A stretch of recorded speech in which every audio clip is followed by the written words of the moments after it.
ಎಲ್ಲ ಆತ್ಮೀಯ ಪ್ರೇಕ್ಷಕರಿಗೆ ನಮಸ್ಕಾರಗಳು. ಚಿಂತನಾ ಕಾರ್ಯಕ್ರಮದಲ್ಲಿ ತಮ್ಮೆಲ್ಲರಿಗೂ ಹೃದ್ಗತವಾದಂತಹ ಸ್ವಾಗತವನ್ನು ಬಯಸ್ತಾ, ನಾವು ಅನೇಕ ಉಪಾಯಗಳನ್ನು ಮಾಡಬೇಕಾಗ್ತದೆ ಪಡೀಲಿಕ್ಕಾಗಿ. ಎರಡು ನಮ್ಮ ಜೀವನದಲ್ಲಿ ಬರ್ತವೆ.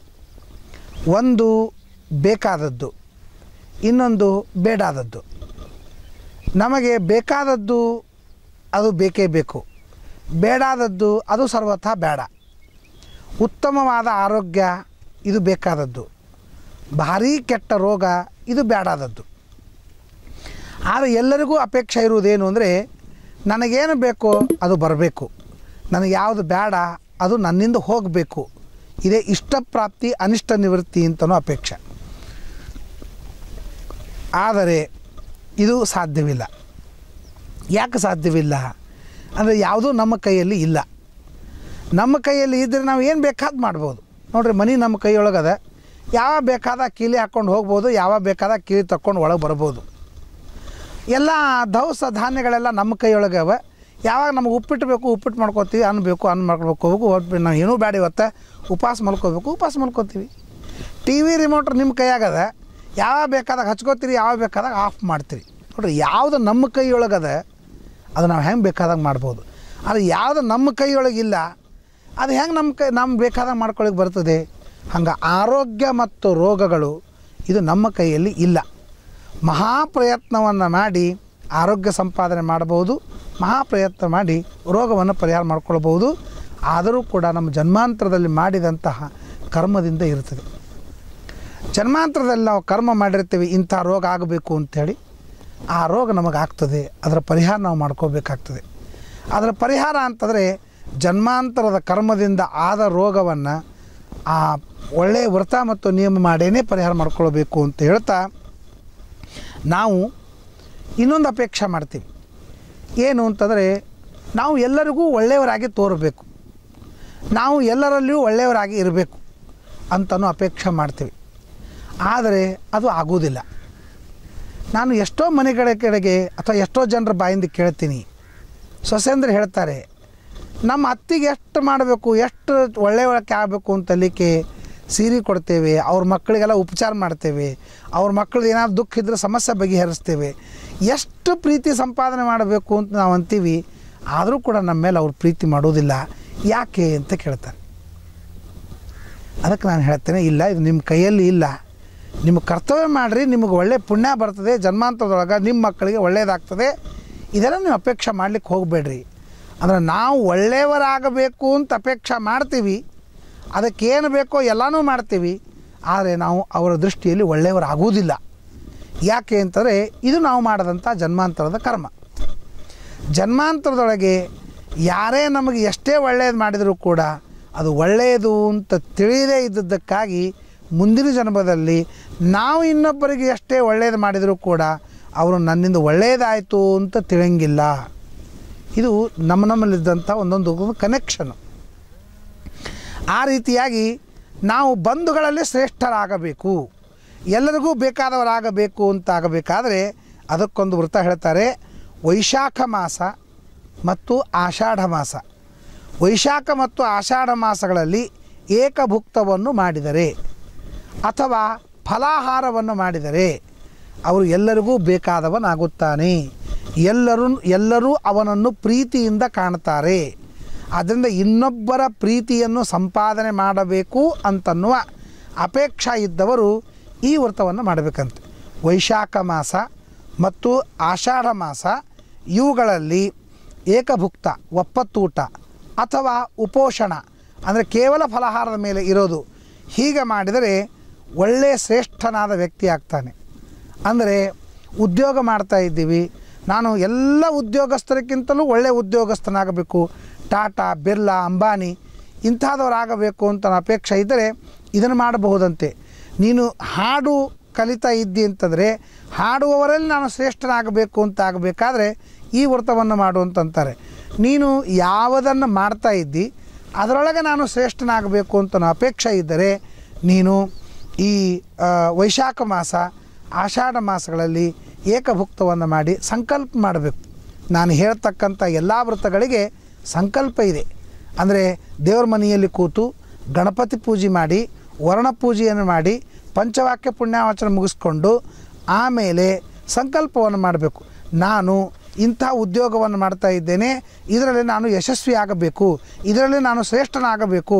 ಆದ್ದರಿಂದ ಆಷಾಢ ಮಾಸ ಮತ್ತು ವೈಶಾಖ ಮಾಸದಲ್ಲಿ ನಾನು ಒಪ್ಪತ್ತು ಊಟ ಮಾಡಿ ಈ ಸೇವೆಯನ್ನು ಭಗವಂತ ನಿನಗೆ ಸಮರ್ಪಣೆ ಮಾಡ್ತಾ ಇದ್ದೇನೆ, ನನಗೆ ಇದರೊಳಗೆ ಶ್ರೇಷ್ಠ ಮಾಡು, ಹಾಡಿನಲ್ಲಿ ಶ್ರೇಷ್ಠ ಮಾಡು, ಪರೀಕ್ಷೆಯಲ್ಲಿ ಉತ್ತೀರ್ಣನನ್ನಾಗಿ ಮಾಡು. ಹೀಗೆಲ್ಲ ನೀವು ಪ್ರಾರ್ಥನೆಯನ್ನು ಮಾಡಬೇಕು. ಅಂತೂ ಒಂದರಲ್ಲಿ ಶ್ರೇಷ್ಠರಾಗಬೇಕು ಅಂತನ್ನುವ ಅಪೇಕ್ಷೆ ಇದ್ದವರು ಈ ವ್ರತವನ್ನು ಮಾಡಬೇಕು ಅಂತ ಹೇಳ್ತಾರೆ. ಮತ್ತು ವಿಶೇಷವಾದ ಐಶ್ವರ್ಯ ಬೇಕು ಅಂತ. ಐಶ್ವರ್ಯ ಅಂತಂದು ಮಾತ್ರಕ್ಕೆ ನಾವು ಒಂದೇ ತರಹದ ಐಶ್ವರ್ಯ ಅಂತ ಇಟ್ಟುಕೊಂಡಿರ್ತೇವೆ. ಒಂದೇ ತರಹದ ಐಶ್ವರ್ಯವಲ್ಲ. ನಾವು ಬುದ್ಧಿವಂತರಾಗೋದು ತಲೆಗೆ ಐಶ್ವರ್ಯ, ಮನಸ್ಸಿನಲ್ಲಿ ಸಂತೋಷ, ಸುಖ, ಶಾಂತಿ, ನೆಮ್ಮದಿ ಇರೋದು ಇದು ಮನಸ್ಸಿನ ಐಶ್ವರ್ಯ. ಮತ್ತು ಯಾವ ರೋಗ ಇಲ್ಲಾರ್ದೇನೆ ಆರೋಗ್ಯದಿಂದ ಇರೋದು ಇದು ಶರೀರದ ಐಶ್ವರ್ಯ. ಒಳ್ಳೆಯ ಮಕ್ಕಳನ್ನು ಹಡೆಯೋದು ಇದು ಮನೆಯ ಐಶ್ವರ್ಯ. ಉತ್ತಮವಾದ ಆಯುಷ್ಯ ಇರೋದು ಇದು ಜೀವನದ ಐಶ್ವರ್ಯ. ನಾವು ಸತ್ತ ಮೇಲೆ ಎಲ್ಲರೂ ನಮ್ಮನ್ನು ಒಳ್ಳೆಯವರು ಅಂತ ಹೇಳೋದು ಇದು ನಮ್ಮ ಜನ್ಮಾಂತರದ ಐಶ್ವರ್ಯ. ಹೀಗೆ ಎಲ್ಲವೂ ಐಶ್ವರ್ಯ. ಯಾವುದೇ ವಿಧವಾದಂಥ ಐಶ್ವರ್ಯ ಇದು ಪ್ರಧಾನವಾದದ್ದು. ದುಡ್ಡು ಬರೋದು ಇದು ಸರ್ವತಾ ಐಶ್ವರ್ಯವಲ್ಲ. ಹಾಗೆ ಮಾಡಬೇಡಿ. ಅದಕ್ಕಾಗಿ ದುಡ್ಡು ಒಂದೇ ಐಶ್ವರ್ಯ ಅಂತ ತಿಳಿಯೋದು ಮೂರ್ಖತನ. ಎಂದಿಗೂ ದುಡ್ಡು ಐಶ್ವರ್ಯ. ಹಣವೇ ನಿನ್ನಯ ಗುಣ ಎಂತೂ ವರ್ಣಿಸಲಿ. ನೋಡ್ರಿ, ಹಣಕ್ಕೆ 15 ದೋಷಗಳಿವೆ. ನಂದೊಂದು CD ಇದೆ, ಭಿಕ್ಷುಗೀತ ಅಂತನೂ ಒಂದೊಂದು CD ಇದೆ.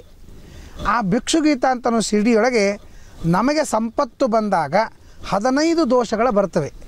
ಆ 15 ದೋಷಗಳು ಯಾವುವು, ಹೆಂಗೆ ಬರ್ತವೆ ಅಂತದನ್ನು ಕೇಳಬೇಕಾದ್ರೆ ಆ CD ನೀವು ಕೇಳಬೇಕಾಗ್ತದೆ. ತಾತ್ಪರ್ಯ ಏನು ಅಂತಂದರೆ, ಸಂಪತ್ತು ಬಂತು ಅಂದರೆ ದೋಷವೇ ಬರ್ತವೆ ಹೊರತು ಗುಣ ಬರೋದಿಲ್ಲ. ಅದಕ್ಕಾಗಿ ಸಂಪತ್ತಿನ ದೋಷ ಇರ್ತದೆ. ಶುಕನಾಸೋಪದೇಶ ಅಂತಿದೆ. ಶುಕನಾಸ ಅಂತನ್ನುವ ಗುರುಗಳು ಆ ರಾಜಕುಮಾರನಿಗೆ ಉಪದೇಶ ಮಾಡಿದ್ದು. ಅವ ಸಿಂಹಾಸನ ಏರ್ಲಿಕ್ಕೆ ಹೋಗ್ತಿರ್ತಾನೆ. ಹೋಗೋ ಮುಂದಾಗ ಅಪ್ಪ ಬಾಯಲ್ಲಿ ನಿನಗೆ ಉಪದೇಶ ಮಾಡ್ತೀನಿ ಅಂತಂತಾನೆ. ಆಗ ಅವ ರಾಜಕುಮಾರ್ ಹೇಳ್ತಾನೆ, ಏನು ಸ್ವಾಮಿ, ಎಲ್ಲ ಅಭಿಷೇಕದ ತಯಾರಿ ಮಾಡ್ಕೊಂಡು ಕೂತಿದ್ದಾರೆ, ಎಲ್ಲರೂ ಮಂತ್ರ ಪಠಣ ಪ್ರಾರಂಭ ಮಾಡಿದರು, ನೀವು ಇನ್ನೊಂದು ತಾಸು ಮೊದಲು ಕರೆದು ನನಗೆ ಉಪದೇಶ ಮಾಡ್ತಿತ್ತು ನಡೀತಿತ್ತಲ್ಲ, ಈಗ ಯಾಕೆ ಹೇಳಬೇಕು? ಮ್ಯಾಲೆ ಹೋಗ್ತೀನಿ, ಸಿಂಹಾಸನ ಮೇಲೆ ಕೂಡ್ತೀನಿ, ಅಭಿಷೇಕ ಮಾಡಿದ್ಮೇಲೆ ಕೆಳಗೆ ಬಂದು ಕೂಡಲೇ ನಿಮ್ಮ ಕಡೆಯಿಂದ ಉಪದೇಶ ಕೇಳ್ತೀನಿ ಅಂತಂದಾಗ ಆಗ ಅವ್ರು ಹೇಳ್ತಾರೆ, ಮ್ಯಾಲೆ ಹೋದ್ಮೇಲೆ ನಿನಗೆ ಉಪದೇಶ ಕೇಳೋದು ಅಪೇಕ್ಷೆ ಆಗೋದಿಲ್ಲಪ್ಪ. ಯಾಕಂದ್ರೆ ಮ್ಯಾಲೆ ಹೋದ್ಮೇಲೆ ನಿನಗೆ ತಲೆ ಮೇಲೆ ನೀರು ಹಾಕ್ತಾರೆ. ತಲೆ ಮೇಲೆ ನೀರು ಯಾಕೆ ಹಾಕ್ತಾರೆ ಅಂತಂದ್ರೆ ಒಳ್ಳೆ ಬುದ್ಧಿ ಎಲ್ಲ ತೊಳೆದು ಹೋಗಲಿ ಅಂತ ಅನ್ನೋದಕ್ಕಾಗಿ ತಲೆ ಮೇಲೆ ನೀರು ಹಾಕ್ತಾರೆ. ನಿನಗೆ ಶ್ವೇತಛತ್ರ ಹಿಡಿತಾರೆ. ಯಾಕೆ ಶ್ವೇತಛತ್ರ ಹಿಡಿತಾರೆ ಅಂದರೆ ನನಗಿಂತ ಮ್ಯಾಲಿಂದ ಯಾವುದೂ ಕಾಣಿಸಬಾರ್ದು, ಎಲ್ಲರಿಗಿಂತ ನಾನೇ ಮ್ಯಾಲೆ ಅಂತನ್ನುವ ಸೊಕ್ಕ ನಿನಗೆ ಬರ್ತದಂತ ಅನ್ನೋದು ಸೂಚನೆ ಮಾಡ್ತಾರೆ. ನೋಡು, ದೀಪ ಹಚ್ಚಿದ ಮೇಲೆ ಮ್ಯಾಲೆ ಕಪ್ಪ ಹತ್ತೇ ಹತ್ತದೆ. ಹಂಗೆ ಎಷ್ಟೆಷ್ಟು ದೀಪ ಉರಿತದೋ ಅಷ್ಟಷ್ಟು ಮೇಲೆ ಹೆಂಗೆ ಕಪ್ಪು ಹತ್ಕೊಳ್ತದೋ, ಹಂಗೆ ಎಷ್ಟೆಷ್ಟು ಐಶ್ವರ್ಯ ಬರ್ತದೋ ಅಷ್ಟಷ್ಟು ಮನುಷ್ಯನಿಗೆ ಕಪ್ಪು ದೋಷ ಚಟಗಳು ಬರ್ತವೆ ಅಂತ ಹೇಳ್ತಾರೆ. ಹೀಗೆ ಒಟ್ಟಿಗೆ ಒಂದು 15 ದೋಷಗಳಿವೆ. ಅದಕ್ಕೆ ಪ್ರಹ್ಲಾದರಾಜರ ಬಗ್ಗೆ ಹೇಳ್ತಾ ಇರುವಾಗ, ನೋದ್ವಿಗ್ನ ಚೀತಃ ವ್ಯಸನೇಶು ನಿಸ್ಪೃಹ, ನೋದ್ವಿಗ್ನ ಚಿತ್ತ ವ್ಯಸನೇಶು ನಿಸ್ಪೃಹ. ಶ್ರೀಮಂತನಾಗಬೇಕಾದರೆ 2 ಅತ್ಯಂತ ಅನಿವಾರ್ಯ. ಒಂದು ಉದ್ವಿಗ್ನ ಚಿತ್ತ ಅಂದರೆ ಟೆನ್ಷನ್ನು, ವ್ಯಸನೇಶು ಸ್ಪೃಹ ಅಂದರೆ ಚಟ. ಒಂದು ಟೆನ್ಷನ್ನು, ಇನ್ನೊಂದು ಚಟ. ಇದು ಶ್ರೀಮಂತಿಕೆ ಬಂದ ಮೇಲೆ ತಾನಾಗೇ ಬರಬೇಕಾದಂಥ buy one get one free ಇದ್ದಂಗೆ, ಒಂದು ತೆಗೆದುಕೊಂಡಾಗ ಇನ್ನೊಂದು ಹೆಂಗೆ ಫ್ರೀ ಬರ್ತದೋ ಇದು ಬೈ ಒನ್ ಗೆಟ್ 2 ಫ್ರೀ ಇದ್ದಂಗೆ. ಇದು ಒಂದು ಐಶ್ವರ್ಯ ಬಂತು ಅಂತಂದರೆ 2 ಬರ್ತದೆ, ಒಂದು ಟೆನ್ಷನ್ನು, ಒಂದು ದುಶ್ಚಟ. ಪ್ರಹ್ಲಾದರಾಜರು ಇಡೀ ಭೂಲೋಕದ ಐಶ್ವರ್ಯ ಹೊಂದಿದ್ದರೂ ಕೂಡ ಅವ್ರ ಜೀವನದೊಳಗೆ 2 ಮಾಡ್ಕೊಳ್ಳಿಲ್ಲಂತೆ. ನೋದ್ವಿಗ್ನ ಚಿತ್ತ ವ್ಯಸನೇಶು ನಿಸ್ಪೃಹ. ಎಂದಿಗೂ ಟೆನ್ಷನ್ ಮಾಡ್ಕೊಳ್ಳಿಲ್ಲ, ಎಂದಿಗೂ ದುಶ್ಚಟಕ್ಕೆ ಬಲಿ ಆಗಲಿಲ್ಲ. ಕಾರಣ ಏನು ಅಂತಂದರೆ ನಿರಂತರ ನರಸಿಂಹದೇವರ ಉಪಾಸನೆಯನ್ನು ಮಾಡ್ತಾ ಇದ್ದರು ಅಂತ ಅನ್ನೋದನ್ನು ಕೇಳ್ತಾ ಇದ್ದೀವಿ. ನಮ್ಮ ಮಕ್ಕಳು ಇದು ಮಾಡದೇ ಇದ್ದುದರಿಂದಲೇ ಇವತ್ತು ದುಶ್ಚಟಕ್ಕೆ ಬಲಿಯಾಗ್ತಾ ಇದ್ದಾರೆ. ಎಷ್ಟು ಆಶ್ಚರ್ಯ! 8 ವರ್ಷದ 9 ವರ್ಷದ 5ನೇತೆ 6ನೇತೆ ವಯಸ್ಸಿನ ಮಕ್ಕಳು ಸಿಗರೇಟ್ ಸೇರ್ತಾ ಹೋಗ್ತವೆ, ಗುಟ್ಕಾ ಬಾಯಿಯೊಳಗೆ ಹಾಕ್ತವೆ. ನಾನು ಹಂಪಿಯಲ್ಲಿ ಮೊನ್ನೆ ಚಕ್ರತೀರ್ಥದೊಳಗೆ ಒಂದು ಬೋಟದೊಳಗೆ ಕೂತು ನೀರಿನೊಳಗೆ ವಿಹಾರ ಮಾಡ್ಕೊಂಬರೋಣ ಅಂತ ಹೇಳಿ ಹೋಗಿದ್ದೆ. ಯಂತ್ರೋದ್ಧಾರಕ ಪ್ರಾಣದೇವರ ದರ್ಶನ ಮಾಡಿಕೊಂಡು ಹೋಗೋ ಮುಂದಾಗ ಅಕ್ಷರಶಃ 12ರಿಂದ 13 ವರ್ಷದ ಹುಡುಗ ಅವನು ಹುಟ್ಟು ಹಾಕ್ತಾ ಇದ್ದ. ನಮ್ಮನ್ನೆಲ್ಲ ಒಂದು ಕರ್ಕೊಂಬರ್ತಾ 25 ರೂಪಾಯಿದು ಒಂದು ರಿಸಿಟು ಹರಿದು ಒಂದು ರೌಂಡ್ ಹಾಕ್ಸ್ಕೊಂಬರ್ತಾನೆ ಜಲದಾಗ. 11ರಿಂದ 12 ವರ್ಷದ ಹುಡುಗ ಅವನು ಆ ಹುಟ್ಟು ಹೊಡೋಕ್ಕಿಂತ ಮೊದಲೇಕ್ಕೆ ನನ್ನ ಮುಂದೆ ಗುಟ್ಕಾ ಪಾಕೆಟ್ ತೆಗೆದು ಬಾಯಿಯೊಳಗೆ ಗುಟ್ಕಾ ಹಾಕ್ಕೊಂಡು ಆಮೇಲೆ ಹುಟ್ಟು ಹೊಡೆದ. ನಾ ಕೇಳ್ದೆ, ನಿನಗೆ ಎಷ್ಟು ವರ್ಷಪ್ಪ ಅಂತ ಕೇಳಿದೆ. 11-12 ರೀ ಅಂತಂದ.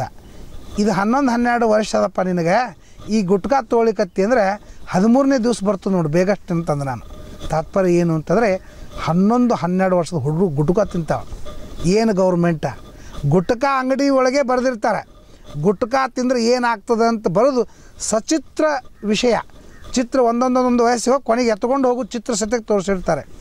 ನಾನು ಅಂಗಡಿಯವ್ರಿಗೆ ಕೇಳಿದೆ, ಅಲ್ರಿ ಗುಟ್ಕಾದ ಬಗ್ಗೆ ಇಷ್ಟೆಲ್ಲ ಹೊಲಸು ಬರೋದು ಮತ್ತು ನೀವು ಗುಟ್ಕಾ ಮಾಡ್ತಿರಲ್ಲ ಇದೇನು ಅಂತಂದ್ರೆ ಅವ್ರು ಹೇಳ್ತಾರೆ, ನಾವು ಗುಟ್ಕಾದಿಷ್ಟು ಬರೆದ್ರೆ ಗೌರ್ಮೆಂಟ್ದಿಂದ ಸಬ್ಸಿಡಿ ಸಿಗ್ತದೆ, ಅದಕ್ಕೆ ನಾವು ಬರಿತೀವಿ ಹೊರತು ಹಾಗಿದ್ರೆ ನಾವು ಬರೋಂಗಿಲ್ಲ ಅಂತಂತಾರೆ. ಏನು ಗೌರ್ಮೆಂಟ್ ಇದು? ಇಷ್ಟೆಲ್ಲ ಅನ್ಯಾಯ ಹೊಲಸ ಅಪಚಾರವಾಗ್ತಿದ್ರೂ ಕೂಡ ಅದನ್ನು ಧಾರಾಳವಾಗಿ ಮುಕ್ತವಾಗಿ ಮಾರಾಟಕ್ಕೆ ಇಡ್ತಾರಂತಂದರೆ ಇದು ಎಂತಹ ದುರಂತ ನೋಡ್ರಿ. ಅದಕ್ಕಾಗಿ ಜೀವನದೊಳಗೆ ಆ ಐಶ್ವರ್ಯ ಬರಬೇಕು. ಆದರೆ ಆ ಐಶ್ವರ್ಯ ಟೆನ್ಷನ್ನು ಮತ್ತು ದುಶ್ಚಟಕ್ಕೆ ಬಲಿಯಾಗದೇ ಇದ್ದಂತೆ ಆಗಬೇಕಾದರೆ ವ್ರತ ಹೇಳ್ತಾರೆ. ಭಾದ್ರಪದ ಮಾಸ ಮತ್ತು ಜ್ಯೇಷ್ಠ ಮಾಸ, ಭಾದ್ರಪದ ಮತ್ತು ಜ್ಯೇಷ್ಠ ಮಾಸದಲ್ಲಿ ನಾವು ಏಕಭುಕ್ತ ಮತ್ತು ಉಪವಾಸವನ್ನು ಮಾಡಿದರೆ ಉತ್ತಮವಾದ ಐಶ್ವರ್ಯ ಬರ್ತದೆ. ಆ ಐಶ್ವರ್ಯ ಅವನಿಗೆ ಟೆನ್ಷನ್ ಕೊಡೋದಿಲ್ಲ, ದುಶ್ಚಟಕ್ಕೆ ಬಲಿ ಮಾಡೋದಿಲ್ಲ. ಅದಕ್ಕಾಗಿ ಅಂತಹ ಒಂದು ನಿರ್ದೋಷವಾದ ಅತ್ಯಂತ ಪವರ್ಫುಲ್ ಆಗಿರತಕ್ಕಂತಹ ನಮಗೆ ಸಂತೋಷವನ್ನು ತಂದು ಕೊಡ್ತಕ್ಕಂಥ ಐಶ್ವರ್ಯ ಬರ್ತದೆ. ಅದಕ್ಕಾಗಿ ಅಂತಹ ಐಶ್ವರ್ಯ ಯಾರಿಗೆ ಐಶ್ವರ್ಯ ಬಂದಿದೆ ಅವರಿಗೆ ಆ ಐಶ್ವರ್ಯ ಈ 2 ದೋಷಗಳಿಂದ ಮುಕ್ತನನ್ನಾಗಿ ಮಾಡ್ತದೆ. ಯಾರು ಬಡವರಿದ್ದಾರೆ ಅವರಿಗೆ ಐಶ್ವರ್ಯವೂ ಬರುತ್ತದೆ, ಜೊತೆಗೆ ಆ ಐಶ್ವರ್ಯದ ಜೊತೆಗೆ ಈ 2 ದೋಷಗಳು ಬರೋದಿಲ್ಲ. ಅದಕ್ಕಾಗಿ ಉತ್ತಮವಾದ ಐಶ್ವರ್ಯವನ್ನು ಪಡೆಯುವುದಕ್ಕಾಗಲಿ ಅಥವಾ ಪಡೆದಂತಹ ಐಶ್ವರ್ಯ ಈ 2 ದೋಷಗಳು ಕೊಡದೇ ಇರಬೇಕು ಅಂತ ಆಗಬೇಕಾದ್ರೆ ನೀವು ಭಾದ್ರಪದ ಮಾಸದಲ್ಲಿ ಮತ್ತು ಜ್ಯೇಷ್ಠ ಮಾಸದಲ್ಲಿ ಇಡೀ ಮಾಸ ಉಪವಾಸ ಅಥವಾ ಫಲಾರ ಮಾಡಿ ಅಥವಾ ಏಕಭುಕ್ತ ಒಪ್ಪತ್ತು ಊಟವನ್ನು ಮಾಡಿ ದೇವರಿಗೆ ಪ್ರಾರ್ಥನೆ ಮಾಡಿದಾಗ ಈ ಲಾಭವನ್ನು ನೀವೆಲ್ಲರೂ ಮಾಡಿಕೊಳ್ಳಬಹುದು ಅಂತ ಅನ್ನೋದನ್ನು ಮಹಾಭಾರತ ನಮಗೆ ತಿಳಿಸ್ತಾ ಇದೆ. ನಮಸ್ಕಾರ.